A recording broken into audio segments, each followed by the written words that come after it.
Welcome to EconTalk, part of the Library of Economics and Liberty.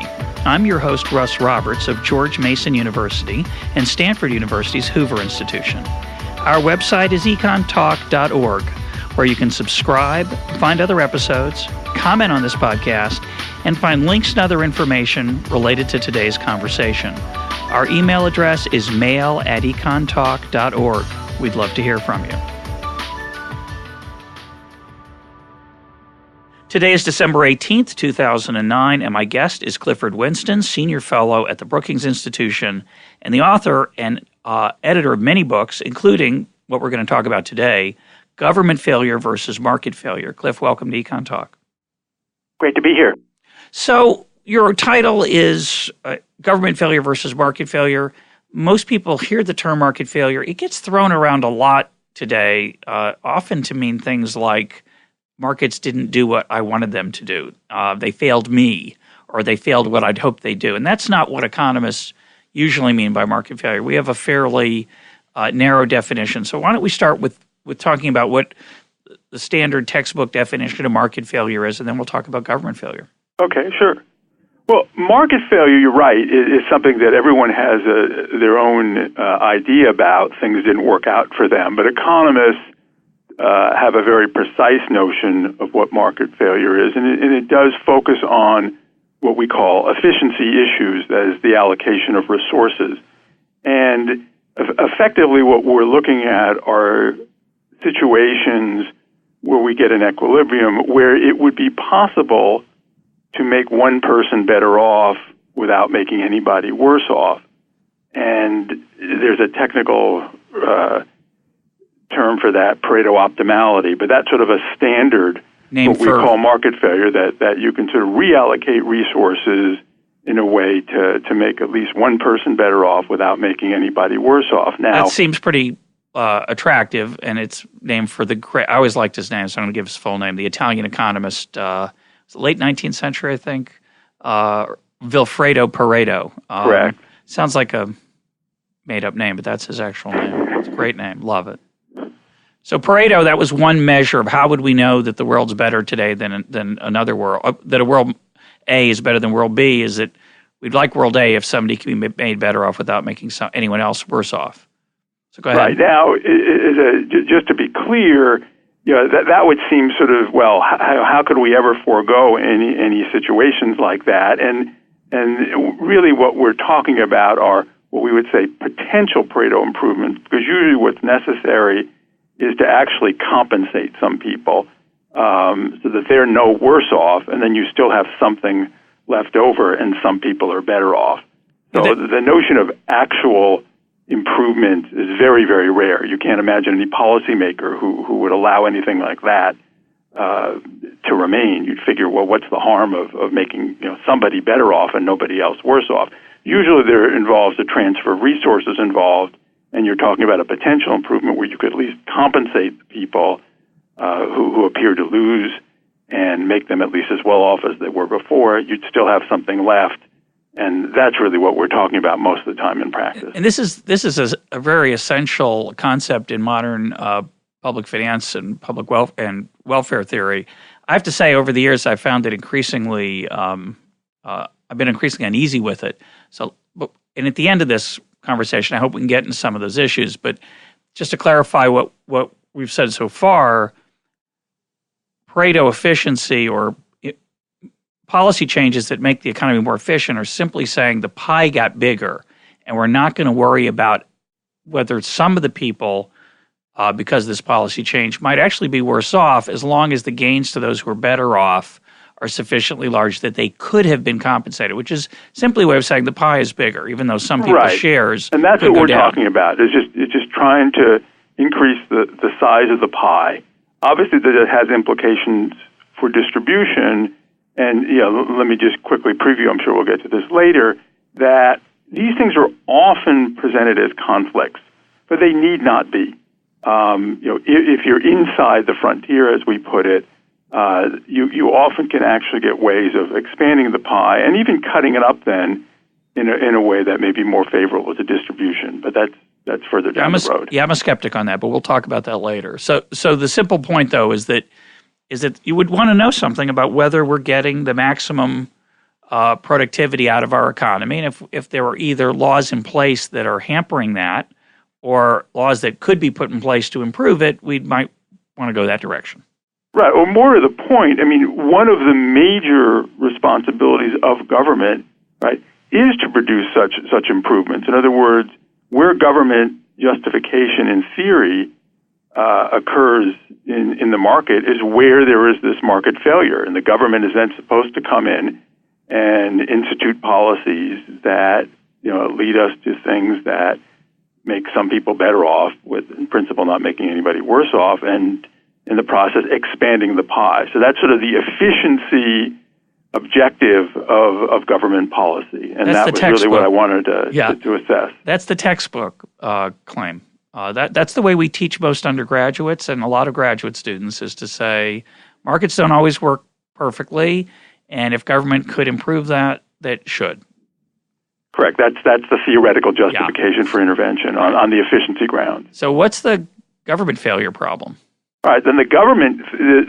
Sorry, before we do that, talk about some of the examples of market failure before we go on to government. Where are cases where markets would, quote, fail? Okay, well, there are several of them that people certainly are familiar with. Monopoly is one case. There you have, the abuse of market power leading to prices above marginal cost. That creates what we call a deadweight loss.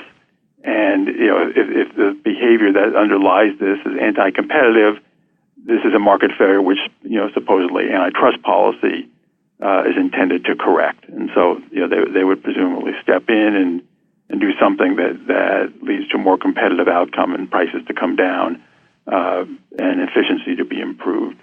You want to define a deadweight loss? Tell listeners what you mean by that. A deadweight loss occurs in a situation where there's just actually a loss of resources to society. In the process of maximizing their profits, the monopoly would reduce output, and even though there are cases where on the margin, people would like to pay the cost of the output that is produced, they are not able to, and that output is just basically lost to society. So there's a potential exchange that could make the monopolist in theory, could make the monopolist and the buyer better off, but the monopolists have to lower the price on all the other units unless there's a way to avoid that, and that would discourage the monopolists from doing that. So there's a foregone net benefit. That's the claim. So go ahead. So there's antitrust. What else? And then a technological one called natural monopoly. That's sort of the unusual situation where output or the costs are minimized with one producer. You have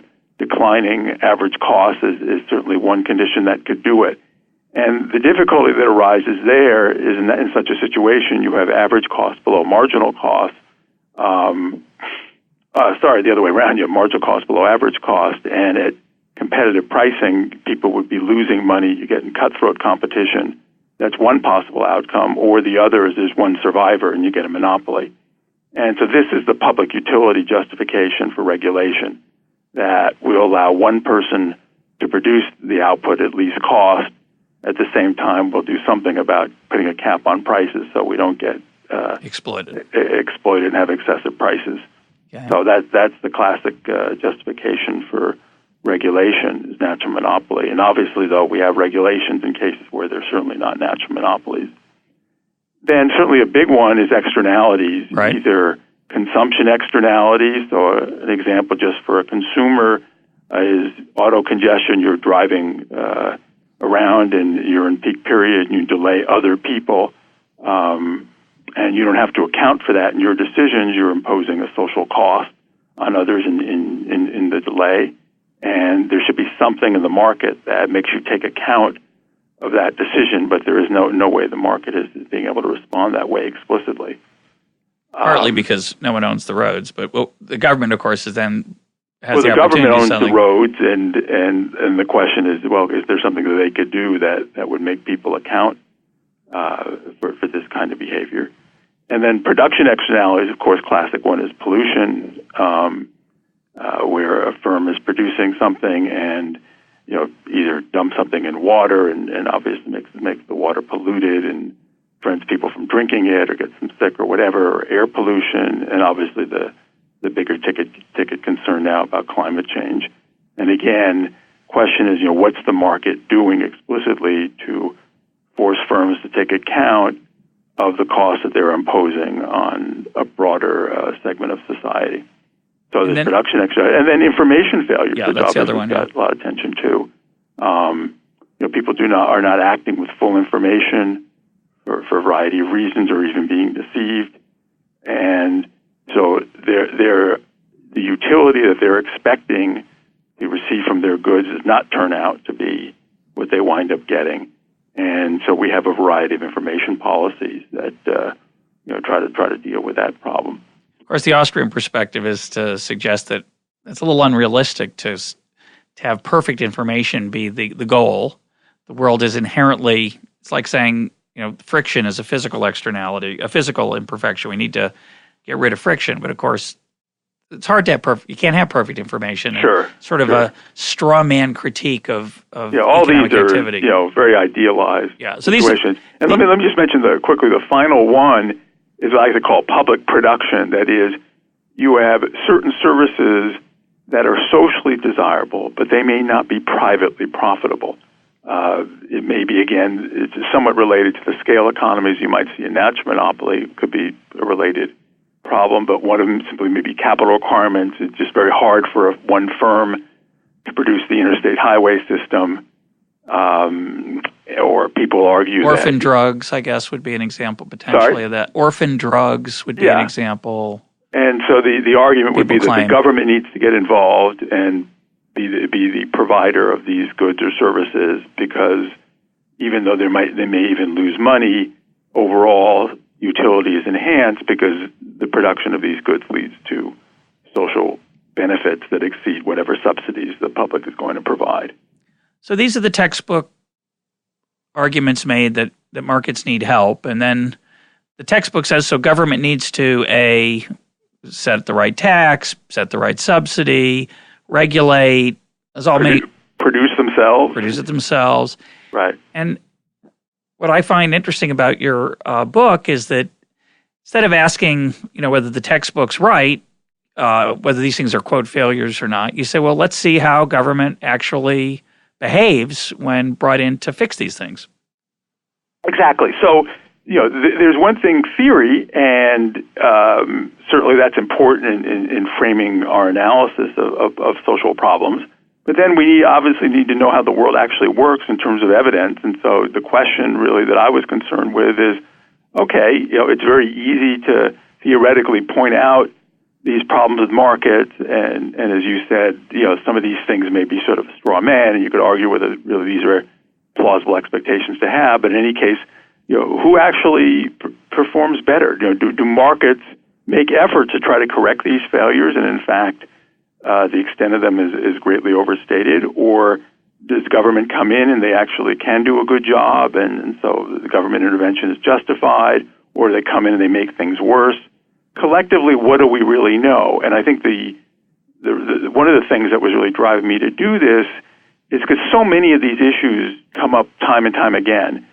But at least the public policy debate seems to always start from square one. It's true. We don't start from, what do we really know about this, and how can the accumulated body of knowledge really guide us on how we might proceed. So, this book was really sort of, in a sense, a first cut at trying to start to assemble what we know as something that we can build off of and learn from, and start accumulating evidence and start saying, okay, look, let's not just treat these things as if they've never happened before. Let's build on what we know and go from there. And the book's that was really what I attempted to do. And the book's available online, and we'll put a link up to it that you can read it without charge. It's very nice. Exactly. So what do we know? Well, and how well do we know it? That government interventions have turned out remarkably to be disappointing, if you will, across the board. It is certainly the case that markets do fail in terms of the textbook definition. We do have something called pollution. We do have something called congestion. But there are other cases where it's pretty hard to find evidence for the fact that really there's very significant market failure, certainly the kind that would justify government intervention. And more troubling is really the lack of evidence of government interventions, whether justified or not, significantly turning things around. Now, and I'm not even saying that we need to use the benchmark of optimal government policy, just as they clearly producing benefits. And it was very hard for me to find evidence across the board that led to that conclusion. And let me stress a couple of things. First of all, I focused not exclusively, but almost exclusively on academic research. I really wasn't going to focus on government reports where they evaluated themselves. For the most part, there are not many of those, but that really wasn't my purpose. It really was more of a scientific assessment of what the scholarly community has to say about this in terms of empirical work. Secondly, again, let me stress, oftentimes the public approaches these things as ideological, that you can predict based on one's political persuasion where they're going to come out. Yeah. I think it's very fair to say that I had a representative sample across the board in terms of what might think of political persuasions. I didn't just limit the search to particular scholars. This really is, I think, an honest reflection of the economics profession writ large, what they've been coming up with. So I think it's a fairly objective story. Now, the big qualification is I've also uncovered there's a lot we don't know. There's certainly room for more work, and a lot of these conclusions could be overturned. But at this stage of the game, it does present a very disturbing picture for the efficacy of government intervention, and a very big warning sign for those who immediately say, let's have the government come in and try to take care of this problem if they expect to have very positive results to show for it. Of course, listeners know that two things about me. One is I love your conclusion, but the second thing listeners know is I've become increasingly skeptical about the ability of economists to act in scientific ways in evaluating empirical work. So I'm going to have a tough time with this. I'm going to have a bit of a schizophrenic approach to this interview, Cliff. So I'm warning you. Yeah, that's fine. I mean, the only thing I could say on the latter is almost the law of large numbers, in the sense that we're certainly not all colluding. So yeah, I think as N gets large, unless we're only talking about publication bias, which is not an unreasonable concern. I worry about groupthink, but usually there's potential. I think those are not unreasonable things to raise. But it also, for me, given my increasing skepticism about the quality of economics empirical work, to me it depends a lot, and I will press you on this occasionally. It depends on the nature of the empirical work. No, I think that's right. If it requires a lot of sophisticated statistical techniques with lots of assumptions along the way to simplify things, that to me is different than averages and facts and things that are right. Relatively transparent. That's right. No, I think that's right. There's got to be reality checks. And I tend to try to put some of those in the book with just simple descriptive data. What do we know about the extent of the problem to begin with? Some cases one can do that to see, is there even something measurable or observable to begin with? Other cases, it's much harder. I would also add, though, that certainly, economists are opportunistic in the sense if they have a chance to sort of come up with an article that, says all the previous research is wrong, they're going to do it. That's true. So, I have to admit I was a bit surprised by the consensus that appears to emerge. I want to stress that there obviously were certainly some frictions in various ways, and there's actually already been an exchange that I've had with somebody on the antitrust issues. But by and large, it was surprising, given the fact that we supposedly disagree all the time, how much consensus there really was. Yeah. Okay, so let's turn to the evidence, and let's look at a few broad categories. And of course, interested readers can turn to the book and you can make your own assessment of whether you find the evidence convincing or not. Rather than delve into each study, which of course we don't have time to do here, I'd like to do a broad strokes overview, and then talk about some of the more philosophical issues that the results raise, regardless of their how strong they are. So let's turn to antitrust. And and I think in antitrust, what was really interesting there was more the absence of sort of positive evidence. It wasn't so much that I found things that said, government investigations of collusion cases per se, led to significant price increases. I just didn't find evidence of significant price decreases. I didn't see, evidence of cases on anti-monopoly cases, certainly Microsoft being the most recent one, where you really could sort of point to benefits to consumers. I think in retrospect, people now are sort of saying, what was the point of the Microsoft case? They could have said the same thing. What was the point of the IBM case? They could what have said, was the point of the IBM case? I mean, that's right. Before so demonstrable the serial evidence case. of these kinds of things. Exactly. There's these huge government... And now we have, and just quickly make a point that now we see the government's investigating Intel. And I'm not going to comment on that case. I'm not an expert by any means on any of that. But I think what I'm trying to get at here is, here we have accumulated evidence of sort of the lack of consumer benefits from government prosecution of anti-competitive behavior and monopoly cases, which I think should give some pause before going out and having another big case. Yet, we obviously are going to have one here in certainly one area where, chips, where we think that the real price of those things have been going down. It's bizarre. Bizarre. So, this I think is sort of a very topical example of the kinds of sort of tension I see between what we seem to be learning from the scholarly assessments and what goes on in practice. So when you summarize and look over the studies of antitrust collusion, studies of trying to prevent collusion where governments intervened, you don't find any consumer benefit. In fact, there's some evidence there's consumer harm. Yeah. Wouldn't the interventionist, which I'm not, but I play one on this podcast from time to time, wouldn't the interventionist claim that, well, that's just because those are the cases that you observe? Right, that's right. And it could be that without this occasional foray into threatening action against colluders and mergers and other things, that there's a hidden benefit we just can't see. Right.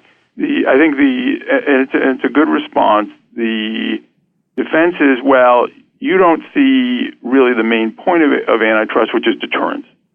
That without this policy, all hell would break loose, and prices would be through the roof, and collusion would be the rule of the day, and every industry would have mergers till we get monopoly, and so on and so forth. Now, there has been efforts to try to even address that question. Obviously, the difficulty there is what's the controlled or semi-controlled experiment that we run here. And the efforts really have been made on international comparisons. I mean, that's sort of the best that people have been trying to do, is just compare differences in regulatory the strength of antitrust laws, U.S. and Canada, U.S. and the United Kingdom. And that's sort of been the control of all of this, and even those studies really just don't see anything that we seem to be doing that is all that productive, if you will, in producing a more competitive economy with antitrust laws. But I think that's still an open question. I think one of the conclusions is certainly the lack of benefits, but I don't think anybody can reasonably read this and say we really have a pretty deep empirical understanding of the effects of antitrust laws. It's far from it. I think it exposes gaps in our knowledge here. But let me stress, I think one thing that I've been frustrated after writing this is just the lack of engagement with economists on this issue, that people still have very strong positions on antitrust policy, regardless of the evidence. A lot of things are written, either pro or con, about, quote, the Bush administration's treatment of antitrust, and in very few of these things, if any of them, do I ever see any reconciliation with what the evidence is telling us and what we know. Yet people have very strong beliefs. I think this is one area of economics where I honestly think that it seems to be pervaded by religion. Well, I think there's more than one, but that's definitely... This is certainly one of them. I would go with another small area of economics where that's true, which is macroeconomics, where there seems to be a rather strong prior set of beliefs that informs people's reading of the evidence. Right, but at least in macro, there is a somewhat concerted effort to generate evidence. That's true. And I think what is disturbing about antitrust is there just doesn't even seem to be much concern about it, and either mentioning of it. I mean, again, I think it's the fact that we wrote this and pointed this out. I just thought it would strike a chord, and it really hasn't. And people say, well, it's difficult to get data, but I think even the agencies who have economists and know about this, could make things easier. And in fact, I noted that one of the responses to this work was a task force with one of the antitrust authorities to say that they were going to do something like this, but then they dropped it. So I think in many ways this was an exploration that was as disappointing for policy as it was really for the economics profession. Well, we have to confess, well, maybe not individually, but certainly collectively, that whatever that means, that economists have a large personal stake financially in the antitrust wars. That's right. That's a lot of people say they consult, and that's really what's driving. It's extremely lucrative. Yeah, a lot of this. At the same time, the evidence is what it is, and again, I think if there were compelling benefits, it would be good to see them. What also is the more open question, just getting to your micro discussion we'll have a bit later, is the lack of a broad overview of the social deadweight loss from monopoly in the United States. This was something that Harberger did a long time ago. Now, admittedly, it was very crude and lots of assumptions and all that kind of thing, but it suggested a small one, and it is an important measure, I think, for us to try to work on, which is something that does not go on in industrial organization, is some sort of overview about how industries are performing. And subsequent calculations of what Harberger was doing really haven't exposed, again, that one of the big problems in the U.S. economy is high markups because of monopoly power. So I think that's sort of the kind of reality check that would also be very powerful to pursue. But I think, again, one of the weaknesses of I.O. is just not really given us enough hands-on sort of empirical overview of the performance of industries. I.O. What we know, though, does not seem to be troubling. I.O. being industrial organization. Industrial organization, yeah. Let me give a different contrarian take on that. Yeah. So one, I think, defense of the interventionist approach would be a version of the claim I made earlier. Well, okay, the U.S. economy looks awfully competitive, and in fact, I'm a very Schumpeterian economist on this myself. When I'm in my own shoes, I see tons of competition everywhere. I see monopolists who are supposed monopolists whose share is growing suddenly see their market disappear because of a competitor that comes out of the blue. So I'm a big believer in the power of competition. But the contrarian view says, well, it's sure there's not much monopoly because that's because of the effective threat, this deterrent we talked about before. And what would be the big gain from throwing away this apparatus? So being a non-interventionist, I'd say, well, let's get rid of all this antitrust stuff. And the contrarian view could say, well, it's not that expensive, and as a result, maybe that deterrent thing's important. What do you think of that? Right. Well, I guess there's two things. For the time being, if one wants to immediately draw policy implications of what we're saying, it's that one should focus at least on the most egregious cases. Merger to monopoly. There may be two firms in the industry. You allow monopoly together. That's something arguably you certainly don't want to allow to go through. But those are certainly rare cases. I'd let XM and Sirius, I'd have let them merge. It's one of those issues where once how do you define the market? It's defining what the relevant market is. But they had competitors in the iPod. Your car but I had no problem with Ford and GM merging. It's weird. And then the second issue, obviously blatant collusion is something that we certainly don't want to be encouraging. But now, your comment about what's the harm? Well, the harm obviously is how the policy and the political economy of all this is gamed. that is arguably Microsoft's competitors were the ones that had a lot to do with bringing this case.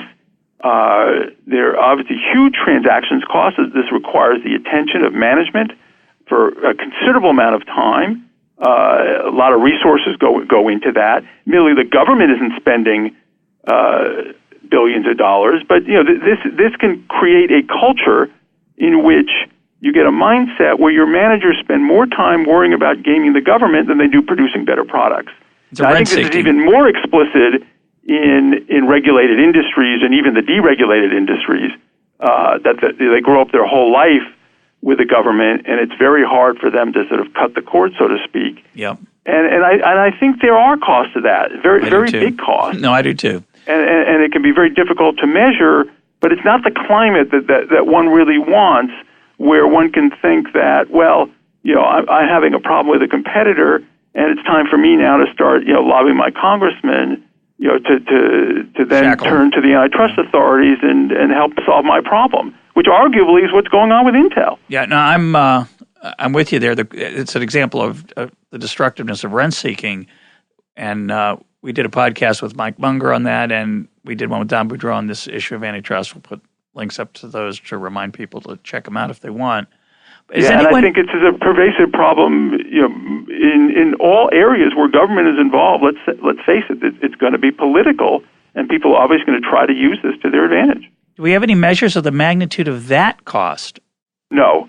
That would be a good thing to study. Not really. Yeah. That'd be a good thing to look at. I think that would be something, obviously, that would be good, because I think it, particularly actually in the industries I know better, a lot of the recently deregulated industries. It'd be fun to do a case study at a corporate level of how many hours of the day or of the week the CEO spends on these issues, and how big that legal staff is. How many? Right. Yeah.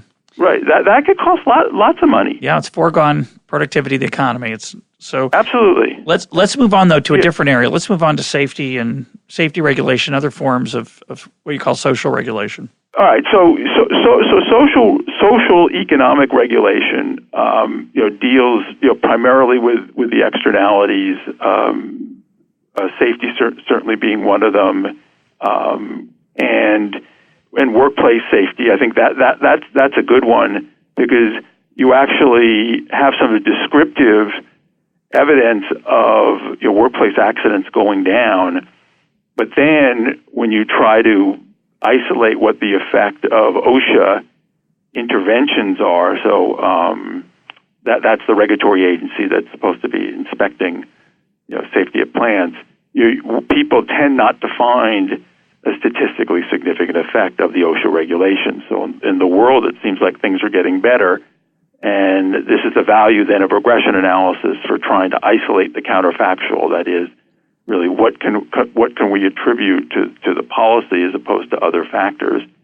And then I think also what's helpful in this area is then more detailed study of how these regulations actually work in practice. And let me just stress that point. I think one of the attractions of a very eloquent speaker like the president is that one gets the idea that it is someone of his intelligence is actually sort of carrying out and performing these regulations. When in practice, you're not getting the president to go to inspect plants. You're not having the president go inspect toys. You're not having the president inspect drugs. You're disillusioning me, Cliff. You have people that who are in these regulatory agencies.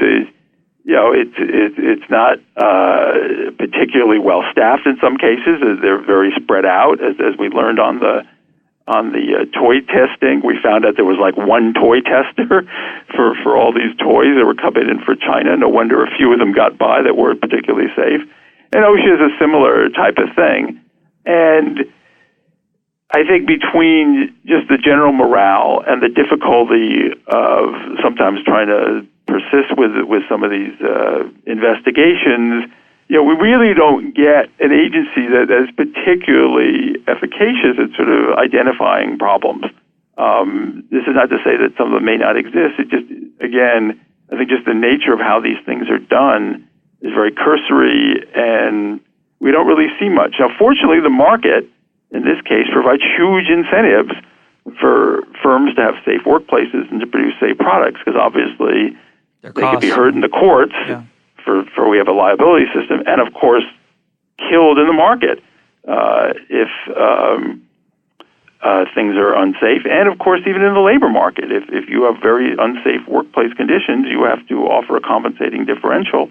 What about in terms of a higher wage? So, what about imperfect information? The workers don't know that, so they get exploited and taken advantage of, and they don't get the higher wage because they don't. All right. So, well, first of all, I think in the area of safety, that's one area where it's pretty clear when an airplane crashes, or when a mine caves in, or when people repeatedly have their hand chopped off from a machine that doesn't work well. And I assure you, increasingly, the word gets out about information at workplaces.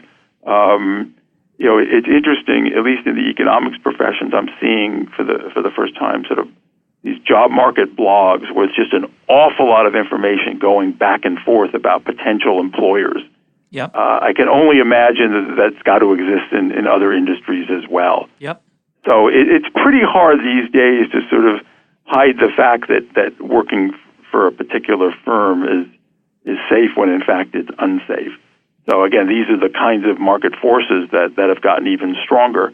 And then when you look at the realities of the regulatory agencies in terms of how they're run, the constraints on people, the people themselves, it's not surprising that we really don't find much evidence that these things are particularly effective.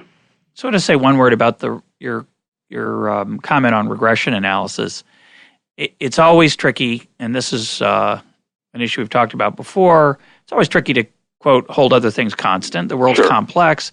What I would say is interesting about the safety issue is that when I've looked at those data, it's pretty clear, it's overwhelmingly clear, that the overall long-term trend in safety across every dimension of our lives, auto safety, workplace safety, is getting better and better. And it's been going on for 100 years, 50 years, as long as we have the data for it. So that's how long it's getting better. And it's the standard economic explanation, I think, would be that safety is a normal good. That is, the jargon is it's a good that's positively correlated with income and prosperity. As we get more prosperous, we're willing to devote more resources to these issues, and firms compete in providing safer and safer products because as we get richer, consumers are willing to pay a premium for safer products or to take a safer job, et cetera. Right, so and in a sense, a higher value of life, because the quality of life is getting that much better. And that's what this is actually about. It's really raising the quality of life. So when you look at the data and you see that the trend is unchanged by the creation of OSHA, that doesn't prove that OSHA didn't make a difference. It's possible, and this is, of course, a real possibility, that it would have been worse without them, that the trend would have been different. But the key point to me is that puts the burden of proof on the OSHA defenders, not to just say, well, look, the law says it's more safety, but the data say no improvement. So you show me, OSHA defenders or auto safety defenders, that the mandates, as opposed to the bottom-up emergent improvements that have occurred, that the top-down mandates were the things that they avoided something that would have been worse, and you have to make. And also, then point to mechanism. I think also what increasingly we want to get into is a much sort of a deeper micro understanding. Just even abstracting the data away from the data, and just say behaviorally, what exactly are these inspectors doing that's telling the plant, how to operate more safely? I make this point on airlines all the time. What exactly is it the FAA is going to tell aircraft manufacturers and airlines that they don't already know? If anything, they've taught these people something. We see the Dreamliner has just been tested by Boeing, but it now has to be certified. And I couldn't help chuckle and say, no, wait, the FAA is going to tell Boeing whether they think their plane is safe enough to fly? Yeah. Right? I mean, you imagine the quality of the people who work for Boeing on that plane and the kind of training and knowledge they have. Well, the textbook. And then they're going to ask the FAA if they know what they're doing. So I think those are the kinds of things that we need to press to get sort of a deeper understanding. Now, there can be mechanisms, where one might be able to point something out, but I think that's very important to do. And just jumping ahead, I think that's also critical in the area of obviously financial regulations and these things. Again, I'm no expert, but what I'm looking for in any sort of proposed legislation is tell me exactly the mechanism by which you really are going to reduce risk without truly throwing out major incentives and innovations and these kinds of things. I think one has to sort of go beyond just the abstraction. There's a problem out there. We need the government to do something, and really point specifically what exactly it is that they can do and what exactly it is they're going to do. Well, the Boeing example is a great example because it really highlights to me this distinction you're making between market failure and government failure. Now, it's true that Boeing really isn't eager to crash its planes. It's not good for Boeing when the plane crashes. It's not a good idea. Not good. But you could argue, and people do all the time, it's true they don't want the plane to crash, but they're going to cut a corner here and there because they're motivated by profit. And the economist response to that is, okay, true, but they care about profits tomorrow and profits today to the extent it's a organization that is ongoing with repeated interactions. Its incentives are going to be probably very closely aligned with consumers. And so the counterpoint, though, is, but not perfectly. And so what the government can do, emphasis on can do, is just to make sure that they haven't cut a corner here and there to boost, say, third quarter profits because of some stock crisis. Okay, fine, good point. But then the question would be your question, which is, I think, is so phenomenally appropriate, which is, fair enough, now tell me what the actual structure of the FAA would be, not what you imagine it could be, but tell me how it in practice reduces that corner cutting as opposed to just making life more difficult for Boeing. Well, also, and pointing out to Boeing that it is cutting a corner that Boeing itself doesn't realize it's doing and hasn't thought carefully about the trade-offs. Because I think, again, it is clear sometimes in some of these investigations with the FAA that the airlines realize, okay, we have not changed our configuration of how we have to put the screw on to, some little part of the plane. And they say, look, we're still going to fly these things. We know this isn't in line with, procedure, but the fact of the matter is there's no way that this thing is going to compromise the flight of the plane. And they know these kinds of things. I mean, when they cut corners and they have serious repercussions, it's not just also profitability. These can have negligence issues that could also have criminal implications to them. And a lot of these people do know this. That this doesn't mean that some of them still won't take a chance, but this becomes very, very serious, life-changing things that just go beyond hiding behind a firm losing money. I mean, human beings can go to prison for this kind of stuff. And this is not something also that people who self-select to go into this line of work want to do. No, that's a good point. They wouldn't sleep so well at night either after the fact. One would hope also. I mean, and I think it is true. A lot of these people have had very serious problems when bad things have happened. And again, you look at the observed data, things in the air area has gotten remarkably safe. So let's talk about the... I just wanted to throw in one other thing, if I could. That one thing I also want to stress, and this is a point that Sam Peltzman, who I know has contributed a podcast before, has made, is just sort of market robustness. How people themselves, the markets themselves, try to respond to externalities. So one also sees this as a way of at least reducing the costs of them. And to be specific, a nice example is congestion. And what we see in terms of a market response is, well, obviously the congestion that you yourself experience is something that's under your control. That is, in the buzzwords of economics, it's endogenous. And the way it's under your control is where you choose to live and where you choose to work.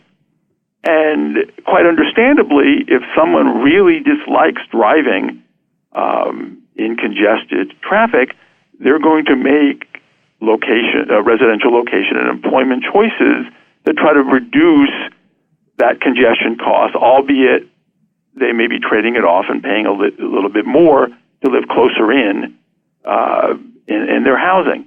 And so we often will see data in terms of estimates of value of time that people who have the highest value of time tend to have shorter commutes, and people with low value of times have longer commutes.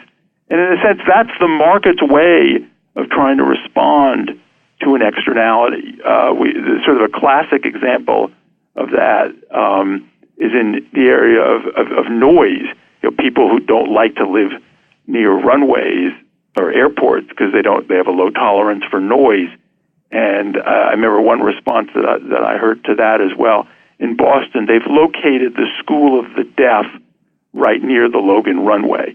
So because the land is cheap, and then land is cheap, exactly. And there you have people, who obviously are not going to be annoyed by the noise as much.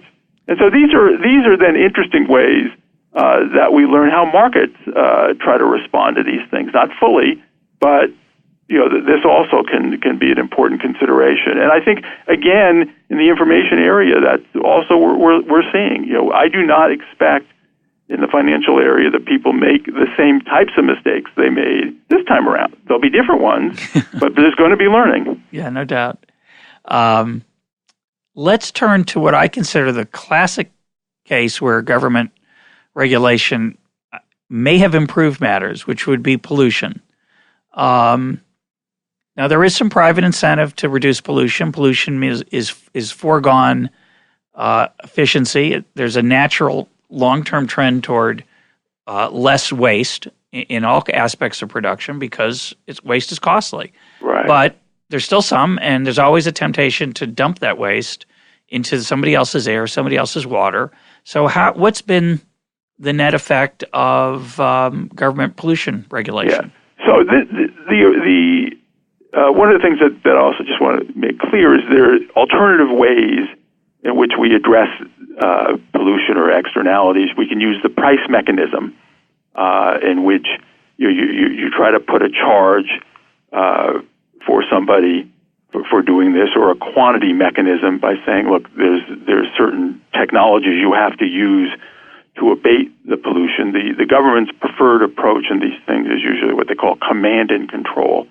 And what happens is that we can see, sort of almost by force, air pollution going down, and automobile pollution also has gone down. But again, I think there's been a very heavy hand by the government here in terms of pushing things too far back. In other words, at each point, you can look at your output and see, is your social cost exceeding your social benefit?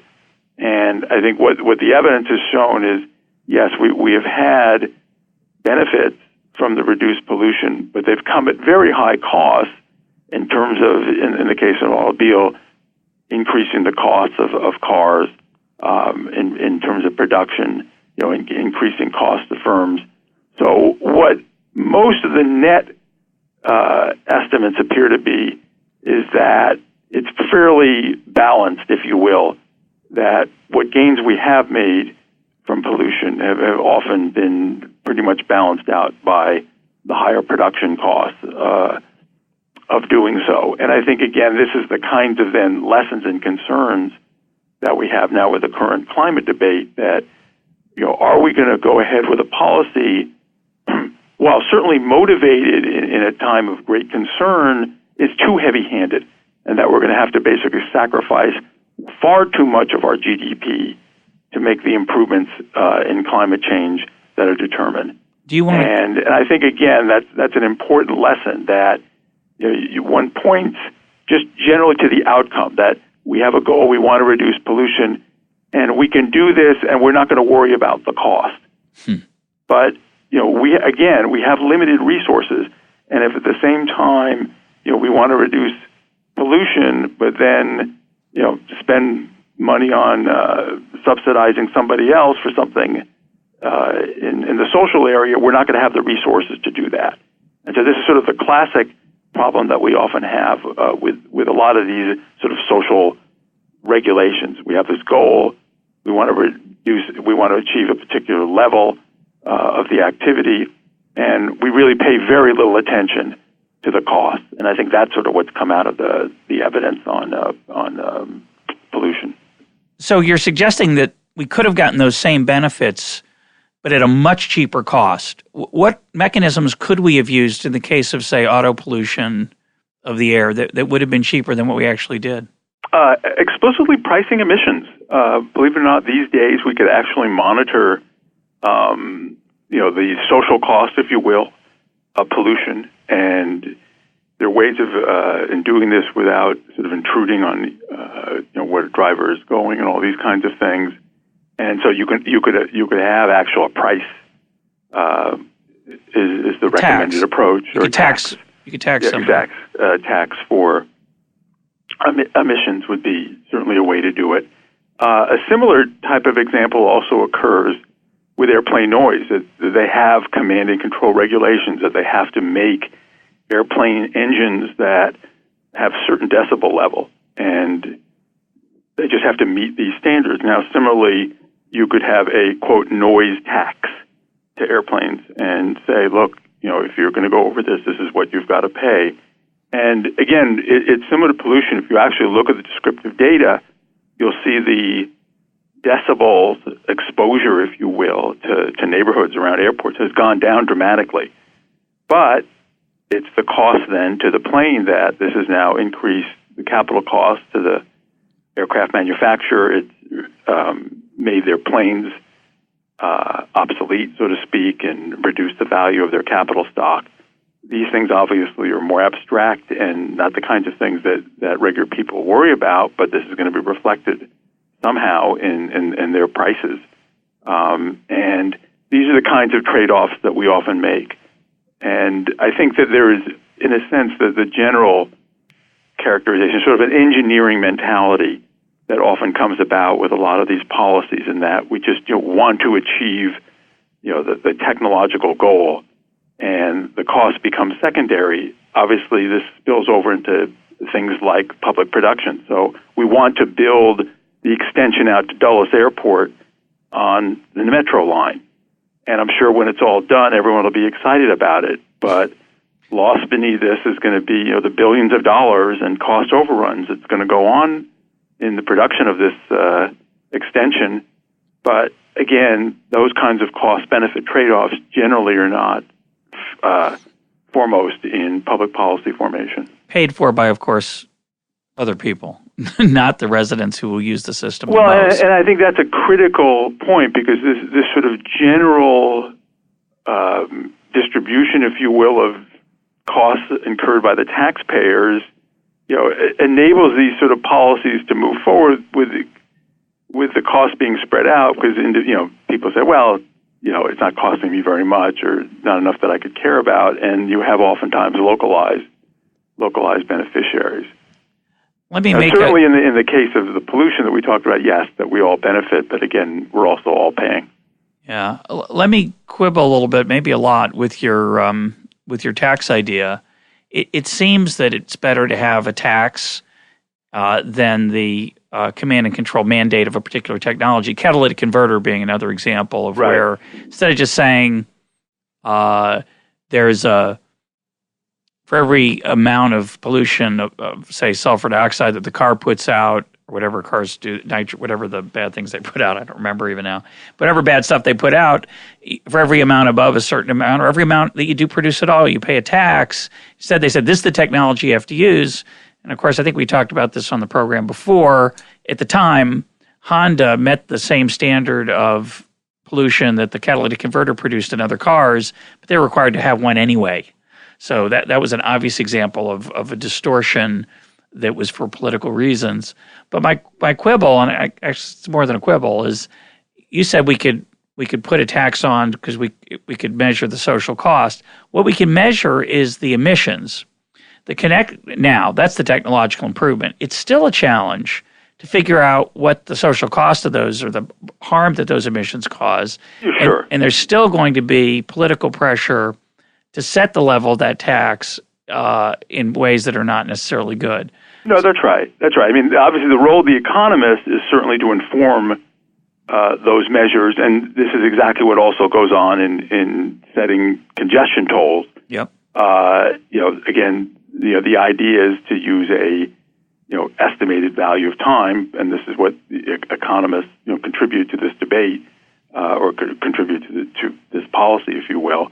But no, it's true. As a practical matter, these things can become politicized very quickly, and even though economic research will have particular bounds of what these pollution costs are, this doesn't mean that in practice that's what we're going to wind up getting. Actually, we're even seeing that already in a highway example. I was just saying that the intercounty connector toll schedule has been announced, and they seem very high to users, or at least to observers, if you will. And I'm sure there will be political pressure to probably reduce those. Yeah. I'd like to do a show sometime just on traffic congestion, because I think the politics and the economics there are quite interesting. But we're getting low on time. I want to turn to a couple philosophical questions here at the end.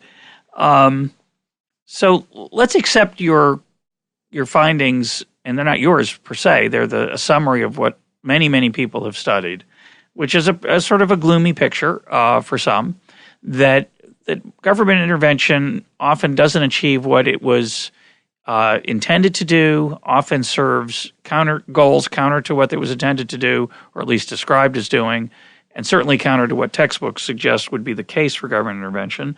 And I guess we could think about two broad reasons for that, if taking it as true. One would be just incompetence. The incentives aren't there for government to do the right thing. You talked about morale. There's all kinds of, the world's a technical challenges. The second is, of course, more sinister, and that would be the idea that economists have been writing about for a long time, and political scientists as well, which is what goes under the broad name of regulatory capture. That once a regulatory mechanism gets set up, the people who are regulated have the biggest incentive to make sure it serves them rather than a so-called public interest. Any thoughts on which of those is more likely to be the case?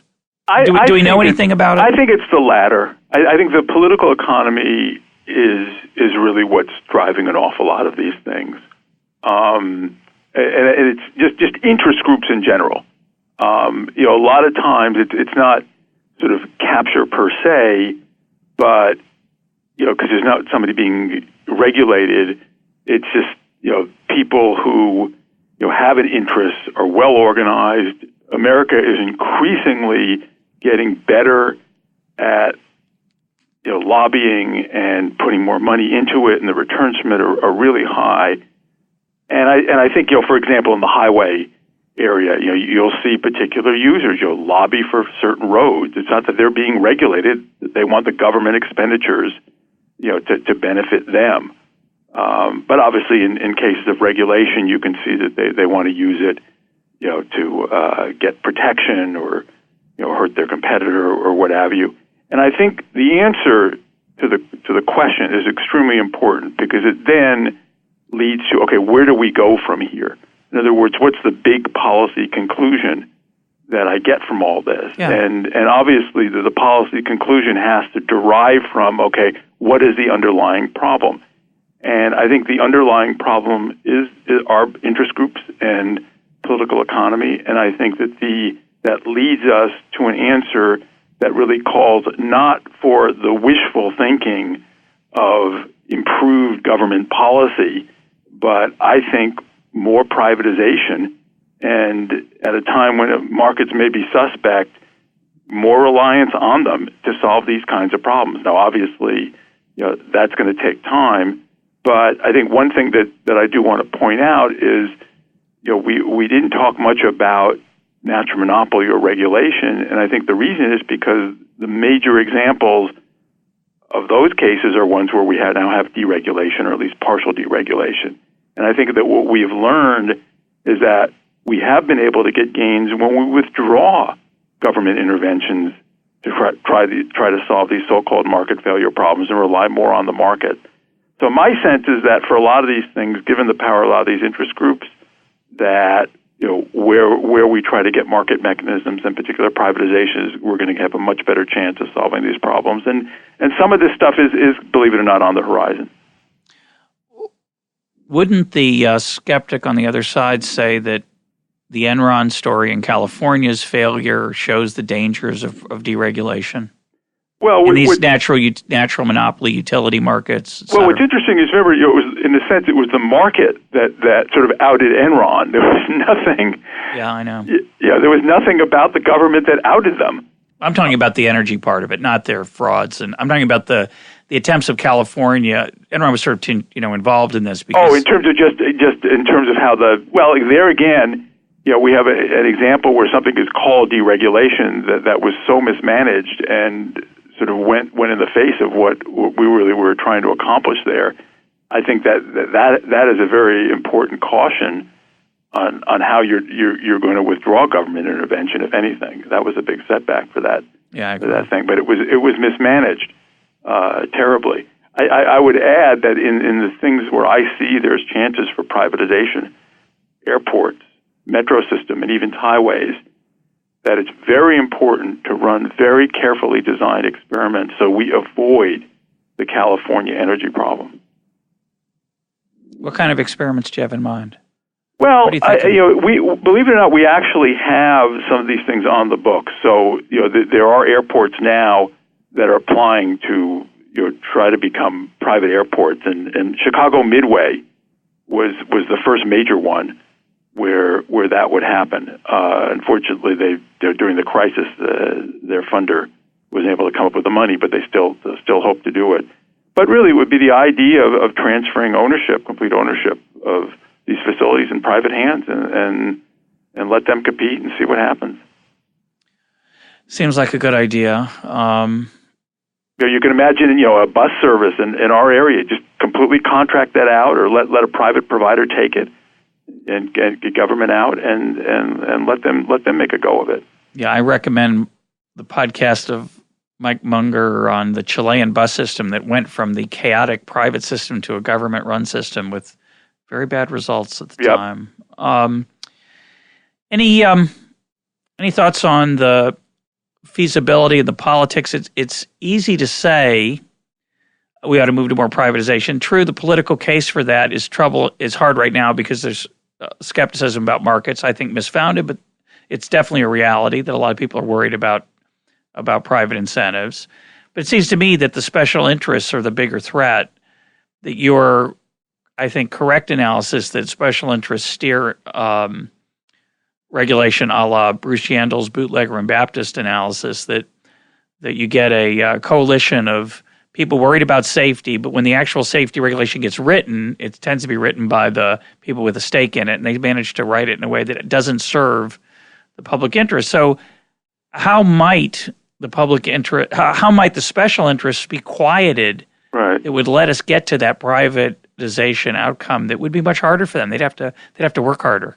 Well, I think this ties in with your sort of macro question. That is, what often we see, well, not often because we don't have these that often, but when you see major policy reform, you really need some political entrepreneur to try to sell this to the public in a very effective way that can head off the interest. Let's keep in mind that deregulation of intercity transportation was not sold as making trucking more competitive or airline scheduling more efficient or whatever. I mean, the details, I think, of the policies were less essential than the broader vision of this is a time of inflation during the 70s. Here we think that regulation is elevating prices, deregulation is going to increase competition, and it's going to help us fight inflation. Yeah. I think it's those kinds of slogans and broad visions that I think are much more appealing to the public than often the details of something that they themselves are not all that particularly vested in terms of bigger picture things. Now, I think in a sense now this crisis provides us with an opportunity because you look ahead and say, what are really going to be the major big ticket economic concerns that face us in the coming decades? Well, one is certainly budgetary concerns. Although the president doesn't seem to emphasize this, we're going to have to pay a lot of this back. and governments already at all levels are running huge deficits. At the same time, we're also going to be looking for areas to spur growth, innovation, what have you. So when I start talking about privatization, let's just say again of transportation, which I know a little bit about, I'm thinking, okay, here are ways that we can sell this as something that will help budgetary problems facing governments, because here are things that they can sell, reducing pressures on their budgets. They'll get revenue certainly, but also then they won't be incurring the costs of maintaining and operating these systems. And so that actually can be quite effective in dealing with that problem. At the same time, we also can turn the private sector loose in an area where they possibly may come up with some pretty exciting innovations.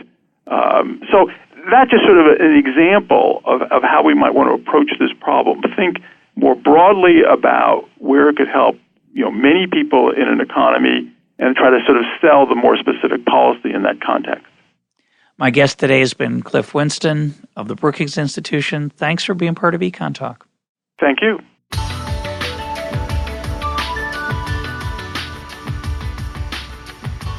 This is EconTalk, part of the Library of Economics and Liberty. For more EconTalk, go to econtalk.org, where you can also comment on today's podcast and find links and readings related to today's conversation. The sound engineer for EconTalk is Rich Goyette. I'm your host, Russ Roberts. Thanks for listening. Talk to you on Monday.